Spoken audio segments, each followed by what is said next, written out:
اب تو عرب ممالک کی آپس میں بھی قربتیں نہیں ہیں بلکہ ان کی عداوتیں ہیں، لیکن جب عرب ممالک کی آپس میں قربتیں تھیں اور انہوں نے مل کے اسرائیل کو چیلنج کیا تھا، تو یہ ایک بدقسمتی رہی ہے کہ ہر جنگ میں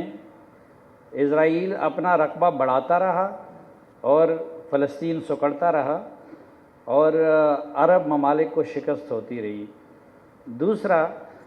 میرے خیال میں موجودہ جو یو اے ای نے ان کے ساتھ تعلقات بہتر کیے اور سعودی عرب وغیرہ اس بارے میں سوچ رہے تھے، اس سے زیادہ نقصان فلسطین کاز کو پہنچایا ہے ایران اور سعودی عرب کی لڑائی نے، کیونکہ عرب دنیا میں ان دونوں کی پراکسی وار کی وجہ سے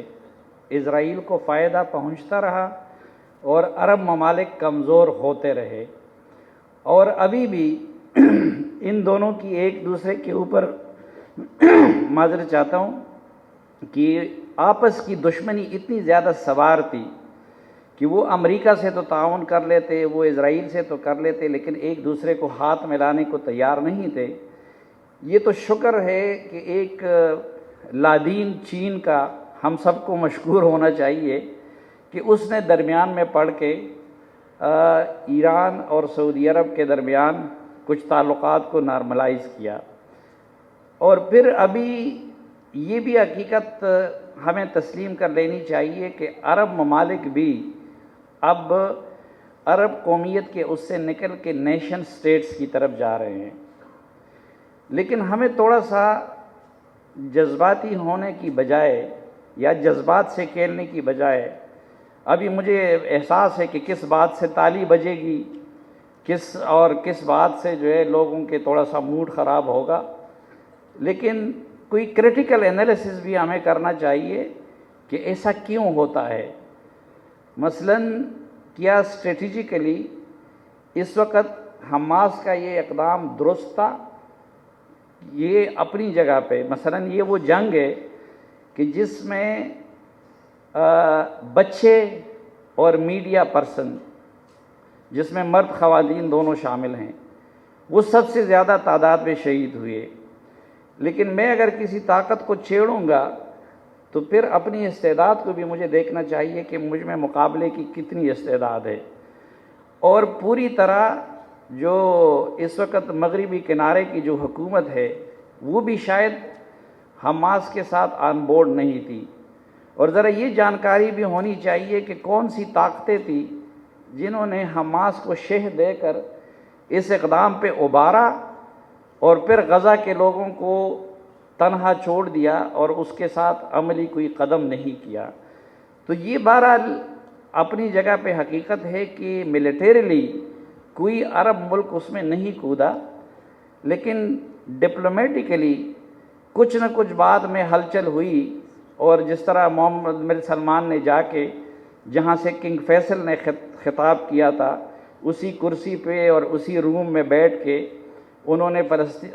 فلسطین سے متعلق وہ اپنا مطالبہ دہرایا،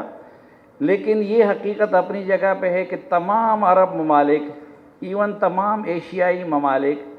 ایون تمام اگر اس کے ساتھ ایسٹ ایشیا بھی ملا دیا جائے، ان سب کے مطالبے کا وہ اثر نہیں ہو سکتا جو تنہا امریکہ کے صدر کے کسی ایک بیان کا ہو سکتا ہے۔ تو شاید انہوں نے یہ بھی سوچا ہوگا، اس وقت ہر ایک کو اپنی اپنی بقا کی پڑی ہوئی ہے کہ اگر ہم کچھ کریں گے بھی تو اس کا کچھ فائدہ ہمیں نہیں ہو سکتا اور نقصان ہو سکتا ہے۔ جو میڈیا کا معاملہ ہے، تو ایک تو میڈیا کو واضح نہیں کیا گیا ہے کہ میڈیا سے مراد انٹرنیشنل میڈیا ہے، پاکستانی میڈیا ہے، عرب میڈیا ہے، کیا نہیں ہے، لیکن غازی صاحب نے بالکل صحیح پوائنٹ آؤٹ کیا کہ ہم تو اپنے پڑوس میں ہونے والی جنگوں کی کوریج نہیں کر سکتے، بلکہ ہم پاکستان کے اندر جو کانفلکٹ زونز ہیں ان کی کوریج نہیں کر سکتے اور ان کی طرف کوئی توجہ نہیں دیتے، اور سیاستدانوں کی طرح ہمارا میڈیا بھی پاپولرزم کا شکار ہو گیا ہے۔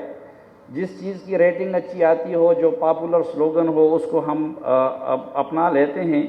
لیکن سب سے بڑا ایک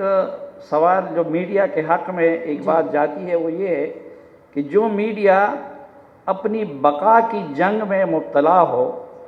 وہ کسی اور جنگ کی نہ صحیح کوریج کر سکتا ہے اور نہ کسی جنگ زدہ قوم کی صحیح ترجمانی کر سکتا ہے. Thank you. وہ ویسے صافی صاحب وہ ایک ہم نے کچھ سال پہلے سنا تھا کہ ایک بڑی فوج بنائی گئی تھی عالم اسلام کی، اور یہاں سے ایک صاحب کو بھیجا گیا تھا بڑی اچھی تنخواہ پہ. وہ فوج کا کہیں نہیں پتہ چلا اس پورے غزہ کرائسس میں. نہیں، اب دیکھیں جو فوج جب بنا رہی تھی، میں خود اس دن ریاض کانفرنس میں جس کا اعلان ہو رہا تھا تو اس میں مہمان خصوصی امریکی صدر تھے. پہلی بات جس دن اس کا اعلان کیا جا رہا تھا، اور دوسری بات کہ ہر کسی پہ واضح تھا کیونکہ اس تاسیسی اجلاس میں سی سی بھی تھا، باقی عرب سربراہ بھی تھے، کہ وہ ایران کے تناظر میں اور یمن کے تناظر میں بنایا گیا تھا، وہ اسرائیل کے لیے نہیں بنایا گیا تھا. اور یہ بھی آپ کو حقیقت ہوگی کہ آج تک، لیکن یہ بھی حقیقت ہے کہ ایران نے آج تک اسرائیل پہ حملہ نہیں کیا، لیکن یمن میں وہ سعودی عرب کے خلاف لڑ رہا ہے، باقی ممالک میں وہ سعودی عرب کے خلاف لڑ رہا ہے. ایران کی بھی ترجیح نمبر 1 سعودی عرب ہے، اور سعودی عرب کی بھی آج تک ترجیح نمبر 1 وہ ایران کو کارنر کرنا تھا. تو وہ فوج فلسطین کے لیے نہیں بنی تھی، وہ فوج جس کا سربراہ بھی شاید سربراہ تو نہیں، ایڈوائزر ایک پاکستانی ہے، لیکن وہ ایران کے لیے بنائی گئی تھی، اور ایران کے انفلوئنس کو روکنے کے لیے بنائی گئی تھی، فلسطین کے لیے نہیں تھی.